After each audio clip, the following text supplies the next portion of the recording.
여러분 요즘 참 늘 나라를 생각하면서 기도하시는데 혼란하고 전쟁도 여전히 아직 다 그치지는 않고 뭐 이런 때를 지나가는 것 같습니다. 후한서에 보면 허소라는 사람이 조조에게 이런 말을 해요. 치세 지 능신 난세 지 간웅. 이게 무슨 뜻이냐면 평소에는 그저 유능한 관리지만 난세가 되면 뜻밖의 재능을 발휘하여 나라를 구할 그런 소질이 있다라고 조조에게 말했는데 조조가 되게 기뻐하고 좋아했대요. 중국의 삼국 중에서 위초고 중에서 위나라 조조가 세운 나라가 가장 빨리 나라의 모습을 갖추게 되죠. 위력을 갖춘 나라로 건국이 되죠. 원래는 난세지 간웅이라고 불렀는데 나중에 이 말이 난세지 영웅이 되었다고 합니다. 간웅이라는 말은 간사하고 무자비한 폭력을 사용하는 자를 말하는데 영웅은 어쨌거나 우리 아는 대로 영웅이에요. 조조는 이 간웅이라고 들었지만 자신이 영웅이 된 것을 미리 생각을 했다는 거예요. 난세에는 영웅이 난다는 거잖아요. 난세에는 영웅이 납니다. 우리가 지금 성경을 보고 있는데 이 사무엘하 2장의 말씀이 난세 때입니다. 난세. 통일 이스라엘 왕국의 왕이었던 사울이 죽었습니다.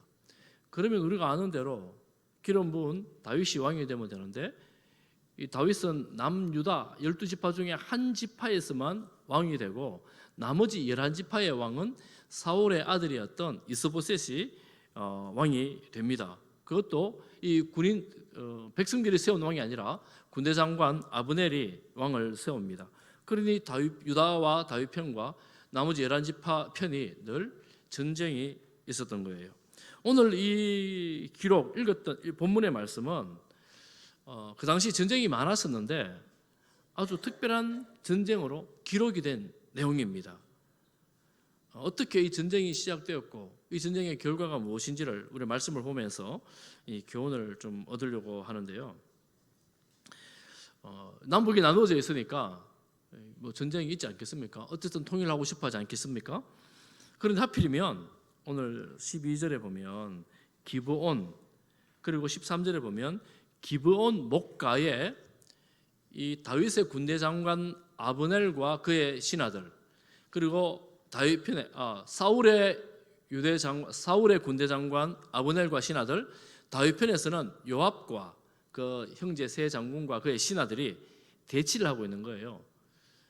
제가 좀 찾아보니까 이 기본 못가에 모였는데 대치를 하고 있는데 못이 크지 않습니다.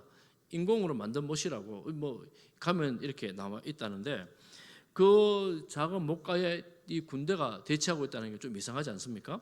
왜 하필이면 이 기브온 못가인가? 이 성경에 나오지 않는데 신학자들이 이 성경을 배경으로 상상력을 발휘해서 이렇게 설명을 합니다. 기브온이라는 이 도시는 산당이 있었는데 큰 산당이 있었어요. 그래서 솔로몬이 1천번제를 드릴 때 이 기브온 산당에서 1천번제를 드립니다. 그리고 산당이 있었다는 말은 많은 사람들이 하나님을 만나는 장소로 제사를 드리는 장소로 사용했다는 거예요. 다윗이 성전을 짓기 전이니까 어떤 사람들은 성막이 거기 있었다 이렇게 생각하는 사람도 있더라고요. 어쨌거나 기본의 큰 종교적인 중심지 역할을 했다라는 것이고 또 한 가지는 이 기본이라는 도시는 유다 지역의 변방 국경입니다. 북쪽을 대표하는 에브라임 지파와 국경을 접하고 있어요. 그러니까 지리적으로 상당히 중요한 지역이죠. 그리고 거기에 못이 있습니다. 물이 흔치 않은 지역에 못이 있으니까 뭐 지정학적인 위치로 또 종교적인 위치로 너무나 중요한 도시고 이 기회만 있으면 이 기본 전체를 점령하려고 군대들이 대치 중이었던 겁니다. 이런 배경을 보면 사실은 군인들이 대치하고 있으면 언제든지 문제가 일어날 수 있지 않습니까?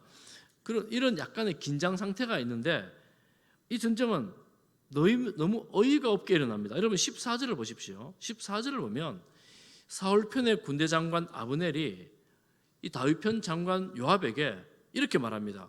청년들에게 일어나서 우리 앞에서 우리 한판 겨루어 볼래? 뭐 이렇게 뭐라 그럴까요? 약간의 도발을 하는 거예요. 요압이 다윗 편의 장관이 우리 한번 붙어보자 그러는데 어떻게 그러면 야 붙지 말자 어떻게 하겠어요? 한번 해보자 이렇게 된 거예요. 이렇게 해서 이 장군 두 사람이 무슨 장난하듯 시작된 이 싸움이 큰 전쟁으로 확전이 됩니다. 뭐 아브넬이 이 전쟁을 도발했다고도 볼 수가 있지만 어쨌거나 이 청년 양편에서 12명이 나와서 총 24명이 이제 칼을 가지고 다투기를 시작한 거예요. 그런데 오늘 성경에 보니까 어떻게 됩니까? 16절에 보니까 서로 12명이 1대1로 붙어서 칼로 상대방의 꼬리를 찌르고 일제히 다 쓰러져요. 그래서 헬갓 하수림이라고 도시 이름이 붙었는데, 별명이 붙었는데 이게 무슨 뜻이냐? 1번 날카로운 칼의 밭이다. 이 서로가 12명이 24명이 붙어서 칼부림을 했는데 정말 너무 비참한 이 칼부림의 장소가 되었고 수많은 사람들이 그 자리에서 죽어나가게 된 것입니다. 어쨌거나 이렇게 죽어나가면서 이 전쟁이 24명의 다툼으로 끝난 게 아니라 확전이 되어버려요. 여러분, 다윗 군대는 이때까지 계속 전쟁을 해오면서 승리하던 군대였습니다. 사울 군대는 어땠습니까? 지금 왕이 죽었어요. 이 앞전쟁에서 블레셋과의 전쟁에서 왕이 죽었습니다. 아브넬은 사울 군대 장관입니다. 사실은 막중한 책임이 있죠. 왕은 죽고 자기는 살았으니까요. 그렇지만 이 살아났으니까 이 아브넬은 굉장한 전쟁에 재능이 있는, 칼을 잘 쓰는, 무기를 잘 쓰는 그런 사람이, 노련한 장군이었어요. 패배를 거듭했죠. 사울의 군대는 왕이 죽을 만큼 패배를 거듭한 군대였고 다윗의 군대는 뭐 적었지만 계속 이기는 그런 군대가 맞붙어서 역시나 다윗의 군대가 이겨버린 겁니다. 그리고 18절 이하에 보면 이 사울의 군대 장관이었던 아브넬과 다윗의 장군이었던 아사엘과의 이야기가 나옵니다. 다윗 편에 요압, 아비새, 아사엘 이 세 사람이 나오는데 이 세 사람이 누구냐면 세 사람의 어머니가 스루야라고 다윗의 누이입니다. 그러니까 이 다윗 편의 장군들 요압, 아비새, 아사엘 이 세 사람은 이 다윗과는 사촌지간이 되는 거죠. 사촌 맞죠? 예, 누이의 아들이니까 사촌지간이 되는 거죠. 요압이 군대 장관이었고 아비새와 아사엘은 이 다윗에게 충성스러운 장군들이었습니다. 그런데 19절 이하에 보면 이런 말들이 나옵니다. 아브넬이 도망을 하고 아사헬이 이 사울의 군대 장관을 죽이려고 추격을 하기 시작한 거예요. 그래서 아사헬이 발이 빨랐대요. 젊은 이 장군이 얼마나 발이 빨랐겠어요? 그래서 사울 편의 군대 장관을 죽이면 이 모든 전쟁이 끝날 거라 생각하고 추격을 했겠지요. 쫓아갑니다. 발이 빠르니까 금방 맞닿을 수 있는 거예요. 그런데 아브넬이 쫓아오는 그 젊은 장군을 보고 하는 말이 아사헬아, 너 나 그만 쫓아와라. 내가 너를 죽이면 내가 너 형 요압을 못 본다. 얼굴을 못 본다. 너 그만 쫓아와라. 이렇게 이 젊은 아사헬에게 말합니다. 그러면 아사헬이 그러면서 다른 군인들, 저 청년들 있지 않냐? 쟤네들을 쳐라. 이렇게 말하는데 아사헬은 멈추질 않습니다. 발이 빨랐거든요. 금방 다가가면 죽일 수 있을 것 같았거든요. 쫓아가다가 가까워지니까 아브넬이 자기가 들고 있는 창으로 뒤로 배를 확 찔렀는데 이 창이 이 성경에 보니까 뒤로 찔렀는데 이 등을 꿰뚫었다 이렇게 말합니다.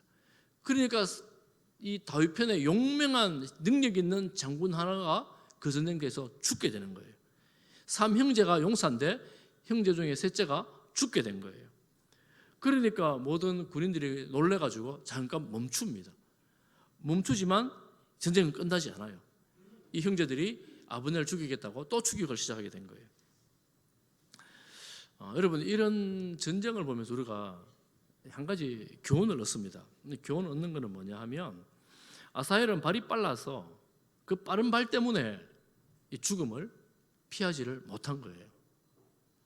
이 전쟁은 다윗 왕이 허락한 전쟁도 아니고 어쩌다가 일어난 뜻하지 않은 전쟁이었습니다. 아사헬 입장에서는 내가 왕에게 충성을 다해서 저 적군을 무찌르겠다고 생각했는지는 모르지만 왕이 허락하지 않은 전쟁에서 어쩌면 만용을 부리다가 자신의 최고의 강점인 빠른 발로 인하여 죽음을 당하는 어처구니 없는 사건이 된 거죠. 여러분, 그러고 나서 성경을 보면요, 하나님께서 우리에게 주신 재능들이 많은데 이 많은 재능 때문에 성공을 해야 되는데 이 성공 때문에 또한 망한 케이스들이 여럿이 있습니다. 예를 들면 솔로몬은 하나님께서 전무후무한 지혜를 그에게 주셨는데 솔로몬의 그 전무후무한 세상의 지혜를 가지고 온 열방의 여인들을 예루살렘에 갖다 놓습니다. 정략 결혼을 한 거죠. 세상과 평화를 이루었습니다. 그런데 이 예루살렘은 우상의 도시 만신전이 되어버린 거죠. 그래서 이것 때문에 결국은 솔로몬은 왕위를 잃게 됩니다. 그 나라가 나누어지게 되잖아요. 하나님이 주신 지혜가 그에게 오히려 평화를 이루었으나 그 인생에게는 독이 된 거예요. 그리고 여러분 예수님의 12제자 중에 계산이 빠른 사람이 있었습니다. 유다는 이 계산이 빨랐고 회계 일을 잘했습니다. 평소에는 잘했는데 그 평소에 잘하는 그 일이 돈을 사랑하는 그의 마음 때문에 사단에게는 예수님을 못 박아 죽이려고 파는데 밥이 된 거예요. 우리의 탁월한 지능과 혹은 꾀와 재주, 은사 이런 것들이 하나님 나라를 이루는 기준으로 확실하게 방향이 정해져 있지 않으면 이것 때문에 우리 인생이 망하게 되는 것을 여러분 아마 주변에도 많이 보았을 거예요. 저 사람이 그렇게 능력이 많았는데 저 사람이 저렇게 실력이 좋았는데 가만 보니까 그것 때문에 인간관계가 망하여지고 사업이 어려워지고 이런 것들이 주변에 많이 있지 않습니까? 그러니 우리가 이게 내 재능을 믿고 내 실력을 믿고 내 인성을 믿고 하는 것이 하나님 앞에서는 얼마나 어리석은 일인가 하는 것을 이 사건을 보면서도 교훈을 얻습니다. 이 죽은 아사엘 동생 때문에 이 형 둘이가 아브넬을 쫓습니다. 그런데 이 아브넬을 지키는 사람이 누구냐 하면 베냐민 지파 사람이에요. 25절에 보면 사울 편에서는 베냐민 지파들이 나와 있고 다윗 편에는 다 유다 지파예요. 그러니까 1대 11의 지파의 싸움이 아니고 유다 지파와 베냐민 지파의 싸움인 거예요. 지금 여러분 사울이 어느 지파입니까? 사울이 어느 지파였을까요? 베냐민 지파죠. 그러니까 두 왕을 낸 두 지파가 지금 다투고 있는 거예요. 너무나 안타깝죠. 너무나 안타까운데 전쟁에 그치지 못하고 왕이 둘이다 보니 어쨌거나 결판이 나야 되는 그런 상황인데 이쪽 산에서 베냐민의 호의를 받던 아브넬이 다윗 사람들에게 말합니다. 아브넬이 말하는데 야 언제까지 칼로 다투고 싸울래? 요압이 말하죠. 네가 칼로 전쟁하자 하지 않았으면 이런 일이 일어나지 않았느냐 이러면서 밤새 싸우다가 휴전을 하게 됩니다. 서로가 서로에게 책임을 전가하면서 휴전을 하게 되죠. 요압이 돌아와서 다윗 진영을 이렇게 살펴보니까 다윗 진영에서 죽은 사람은 19명, 아사엘 포함해서 20명. 이 다윗 진영에서 죽인 사람은 그래서 사울 진영에 죽은 사람은 몇 명이라고요? 뒤에 보면 성경을 보셨습니까? 몇 명이었어요? 31절에 360명. 너무나 큰 차이가 나는 비참한 그런 전쟁이 된 것입니다. 밤새 달리면서 추격을 하다 보니까 이제 이 아사엘을 장례하고 돌아오는 길이 신학자들은 한 50km 정도가 된다고 합니다. 얼마나 치열하고 얼마나 맹렬했던 이 전쟁이었던가를 보여주는 거죠. 그 이 상처가 얼마나 컸겠어요. 얼마나 고통스러웠겠습니까? 양쪽 다. 사실은 한 형제간인데 이렇게 치렀으니까 고통스러운 거잖아요. 그런데 이 전쟁에 대해서 신학자 랑게라는 사람이 있는데 이렇게 말을 합니다. 자기 권세를 위해 먼저 전쟁을 자극하고 하나님의 의를 고의로 반항하는 자에게 심판이 임했다. 자기의 명예와 자기의 권세, 아브넬이 전쟁을 자극하다가 하나님의 의를 반항하다가 심판을 받은 것이다. 이렇게 말하는 거예요. 사실은 단순한 싸움으로 시작했지만 피해가 이만저만이 아니잖아요. 이 비극의 씨앗을 뿌린 것이고 나중에는 또한 칼부림이 더 연속이 됩니다.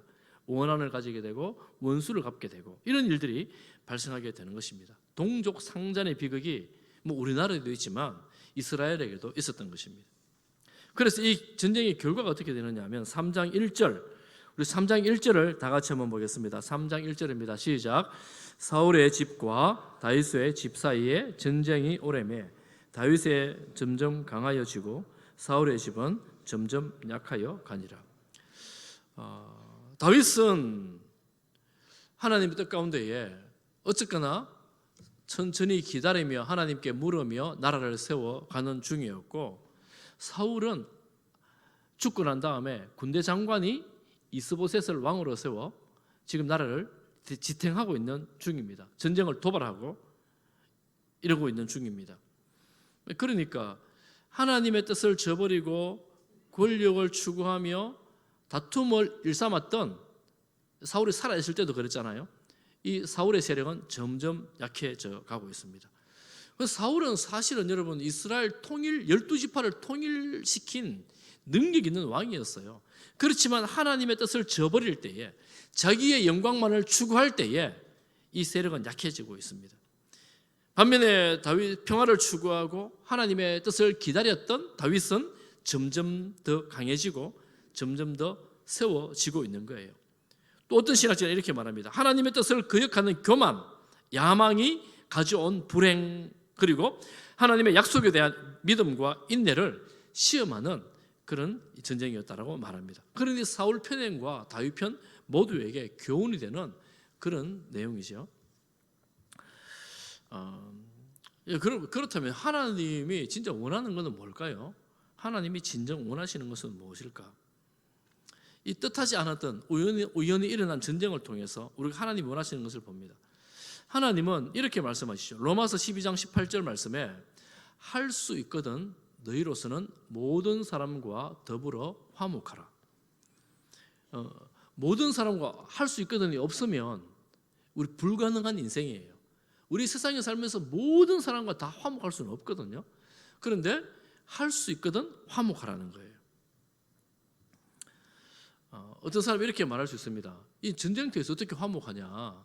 화목할 수 없다. 이렇게 말할 수 있어요. 맞죠? 전쟁터에서는 전쟁을 해야 되잖아요. 상대편을 죽이지 않으면 내가 죽어요. 화목할 수가 없잖아요.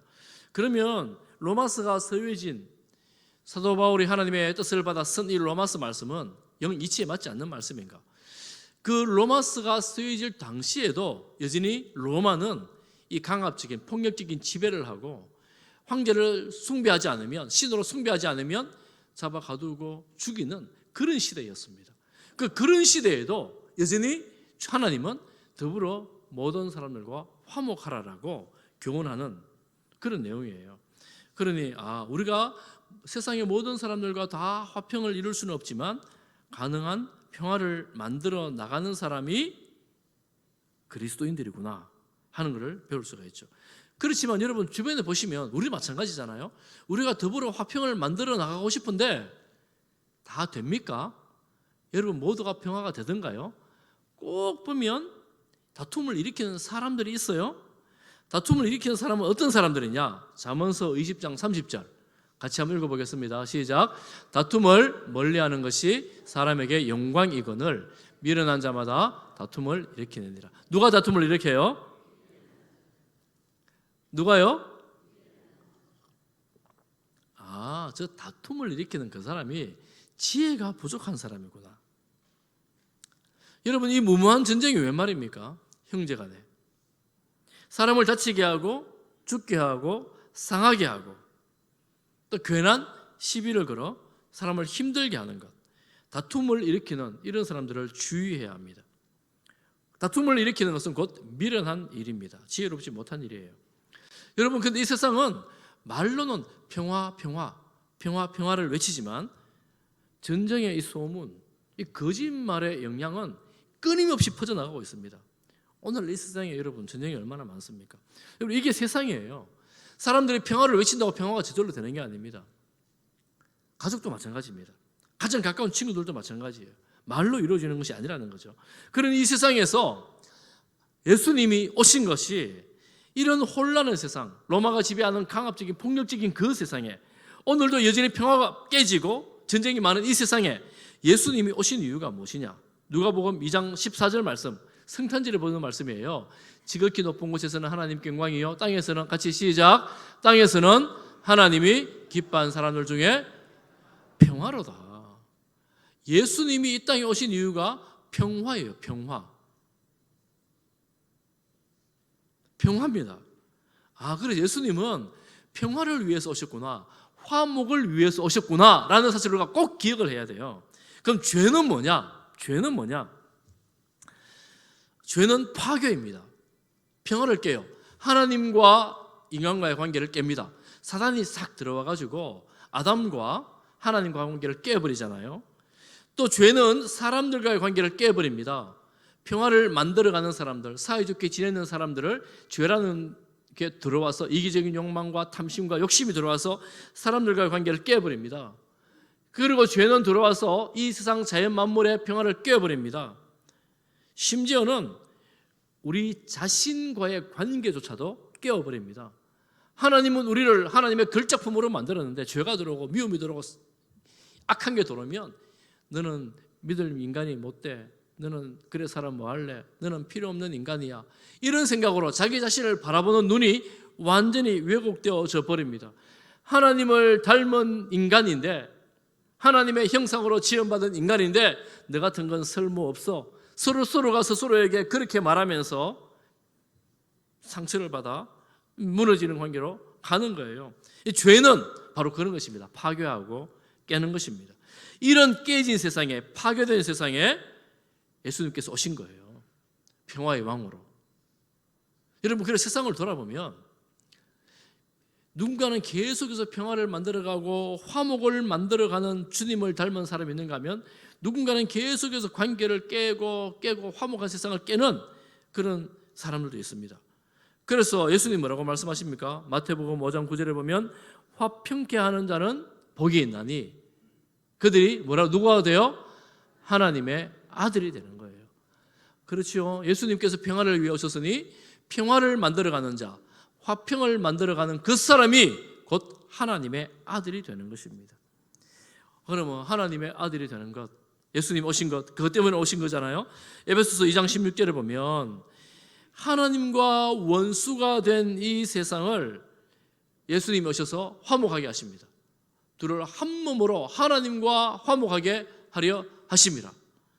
그리고 로마서 5장 11절에 보면 그뿐 아니라 이제 우리로 화목하게 하신 우리 주 예수 그리스도로 말미암아, 하나님으로 말미암아 우리가 하나님 안에서 화목하게 하고 화목하게 되고 즐거워하게 되는 거예요. 하나님과 화목된 사람들은 성도들과도 화목한 삶을 살아가게 되는 것입니다. 그것뿐 아닙니다. 더 나아가서 골로새서 1장 20절 말씀해 보면 우리 같이 한번 읽어볼까요? 시작. 그의 십자가의 피로 화평을 이루사 만물 곧 땅에 있는 것들이나 하늘에 있는 것들이 그로 말미암아 자기와 화목하게 되기를 기뻐하심이라. 죄가 들어온 이후에 하나님과 관계가 깨진 모든 만물이, 땅에 있는 것들이나 하늘에 있는 것들이나 이 자연 만물이, 인간들이 하나님과 화목하게 되기를 기뻐하신다라고 말씀하시죠. 어떻게 기뻐하십니까? 예수님이 오심으로. 예수님이 무엇을 하셨기에요? 화목하게 하는 방법이 무엇입니까? 예수님 봉사를 많이 해가지고 선행을 많이 해가지고 막 가르쳐 주심으로, 지식이 좋은 탁월한 지식으로. 그게 아니라 우리 예수님께서 화목하게 하시는 방법은 바로 십자가입니다. 십자가. 당신의 생명을 주심으로 이 죄 때문에 들어온 모든 파괴와 멸망을 당신의 생명을 주심으로 화목하게 하신 것입니다. 여러분, 그래서 구원이 무엇인가를 우리가 좀 생각을 해보면 구원은 깨진 세상에 평화가 임한 것이 구원이에요. 하나님과 단절된 인생이 하나님과 관계가 회복되는 것이 구원입니다. 그래서 하나님과 관계가 회복됨으로 말미암아 하나님을 아버지라 부르며 하나님께 나아가 우리가 하나님의 자녀가 되는 거예요. 이게 회복된 게 구원입니다. 그러니 우리는 깨는 사람들이 아니고 화목하게 하는 사람이구나 라는 것을 알게 되죠. 만물이 이 죄로 말미암아 파괴된 세상이 만물이 예수님의 그리스도의 십자가로 말미암아, 예수님 부활하심으로 말미암아 화목하게 평화롭게 되는 것입니다. 그때 임하는 그 평화가 이 겉모양만 위장된 평화가 아니라 영속적이고 변하지 않는 평화를 이루어내는 것입니다. 내가 인간적인 노력으로 착한 일하고 선한 일 해가지고 우리 좀 잘 지내보자 하는 거는 여러분 돌았으면 섭섭하고 상하고 이래가 또 깨져요. 그런데 십자가로 이루어진, 내가 하나님 안에서 예수님의 생명으로 용서받은 인간인데, 사람인데 나도 평화를 만들어 나가야지, 이런 마음이 우리 마음에 들어올 때에 여러분 변하지 않는 하나님의 평화를 우리 안에서 경험하고 우리 안에서 경험한 이 평화를 또한 흘려보내줌으로 다른 사람들과도 평화를 만들어 나가는 것입니다. 여러분은 평화를 누리고 계십니까? 하나님과 평화를 누리고 계십니까? 이웃들 간의 평화를 누리고 계십니까? 여러분, 하나님의 평화를 누리시기를 축복합니다. 오늘 소그룹줄인데 여러분 소그룹 함께 이런 내용들을 좀 이야기하면 좋겠어요. 내가 하나님과 어떤 평화를 누리고 있는가? 혹은 근심, 걱정, 불안 때문에 못 살겠거든. 함께 이야기하고 기도해달라고 말하고 예수님으로 말미암아 누리는 평화가 얼마나 좋은지를 함께 나눌 수 있으면 좋겠어요. 여러분, 지금은 참 혼란한 세상을 지나고 있습니다. 왕이 여러 명이 된 것 같아요. 여러분, 이런 시대는 우연이든 필연이든 계획했던 계획하지 않았던 사건들이 일어납니다. 그 사건들을 통하여 누군가는 영웅이 되고 누군가는 멸망하는 그런 일들이 일어납니다. 원한을 가지고 복수의 칼을 갈고 가정도 그렇게 되고 나라도 그렇게 되고 사회도 그렇게 됩니다. 여러분, 그런데 하나님 아닌 방법으로 하면 결국은 파국으로 끝이 나요. 멸망으로 끝이 납니다. 그래서 우리가 이런 세상에서 이 혼란이 극심한 이때에, 세계 전쟁이 많은 이때에 우리가 중심을 바로잡고 흔들리지 않는 마음으로 주님 안에서 세상을 바라볼 때에 그 자리에 예수님의 십자가가 있어요. 그래서 우리는 예수님의 십자가, 우리를 살리시고 구원하시고 생명을 주신 그 십자가로 말미암아 그 십자가를 지고 주님을 따를 때에 우리가 있는 그곳에 하나님의 평화가 임하게 되어지는 거예요. 사랑하는 성도 여러분, 우리는 하나님의 자녀들, 하나님의 백성들입니다. 그러므로 이 자기 십자가를 지고 주님을 따르라는 말씀을 따라갈 때 그 사람이 신실한 주님의 제자가 되는 것입니다. 부활하신 주님 따라가면서 부활의 영광을 꿈꾸는 성도들입니다. 여러분, 생각해 보십시오. 이 세상을 창조하신 예수님에게 신성모독이라는 죄를 뒤집어 씌워 십자가를 지우게 했던 그 유대 종교인들, 십자가 사용을 했던 그 군인들, 이건 말이 안 되잖아요. 창조주에게 어떻게 신성모독이라는 죄를 뒤집어 씌울 수가 있습니까? 그런데 예수님은 의없게도 말도 안 되게도 창조주신 그분께서 피조물에 의해 당신의 생명을 내어 주신 게 바로 십자가 사건입니다. 왜 그러셨습니까? 이 죽음, 이 십자가의 죽음으로 모든 인류의 죄를 감당하신 것이지요. 그러므로 누구든지 예수 그리스도를 구주로 주님으로 믿을 때, 나를 위해 십자가를 지셨다는 사실을 믿게 될 때에 우리가 받을 형벌을 주님께서 받으셨으므로 우리가 자유를 누리고 평화를 누리게 된 것입니다. 할렐루야. 여러분, 예수님을 믿으십니까? 나를 위해 죽으시고 부활하신 분으로 구주로 주님으로 믿으십니까? 그렇다면 우리가 예수님을 믿음으로 말미암아 여러분 삶에 주님의 평화가 임하기를 축복합니다. 여러분 말씀을 보십시오. 결국은 다윗의 왕국이 완성이 됩니다. 시간이 걸릴지언정 하나님의 뜻이 이루어집니다. 여러분, 그래서 세상을 보면서 너무 괴로워하지 마시고 기도하시기를 바랍니다. 하나님께서 하나님의 뜻을 이루어 나가실 거예요. 하나님께서 하나님의 뜻 가운데에 하나님의 질서를 세워 주실 거예요. 우리가 기도하면서 하나님을 바라보는 것입니다. 그러니 주님을 바라보면서 하나님의 질서, 하나님의 뜻이 세워지고 정말 우리가 자유롭게 예배드리는 그 나라, 자유롭게 함께 주 앞에 나오는 그 나라를 소망하면서 기도하는 것입니다. 이 기도를 쉬지 않는 것입니다. 우리가 예수님을 믿음으로 이 땅에서부터 영생의 복을 누리며 이 땅에서도 하나님의 임재를 누리며 평안을 누리며 살아가는 놀라운 특권을 받은 사람들이에요. 예루살렘이 멸망하는 중에도 예레미야 선지자는 애가를 부르면서 슬픔의 노래를 부르면서도 주님의 인자와 주님의 자비하심이 아침마다 새롭다고, 주님을 인하여 평안을 누리며 즐거워한다고 고백을 하지 않습니까? 그런데 우리가 주님 안에서 생명 주신 사랑으로 말미암아 하나님의 평안을 누리며 이 평화와 사랑을 흘려 보내주는 우리 성도들 되시기를 주님의 이름으로 축복합니다.